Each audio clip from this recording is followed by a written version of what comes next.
சின்ன முருகைய சிங்கார முருகைய சின்ன முருகைய சிங்கார முருகைய கொஞ்சி கொஞ்சி தமிழ் பேசும் செந்தில் வடிவேலனவ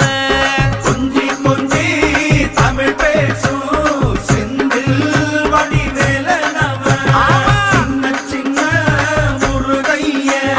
சிங்கார முருகைய கொஞ்சி கொஞ்சி தமிழ் பேசும் செந்தில்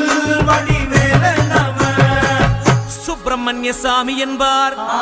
கார்த்திகேயன் என்பார், சுவாமிநாதன் என்பார், முக அமுதன் என்பார், பாலசுப்பிரமணியன் என்பார், கருணாகரன் என்பார், கதிர்காம கந்தன் என்பார், கதிர்வேல சுவாமி என்பார்.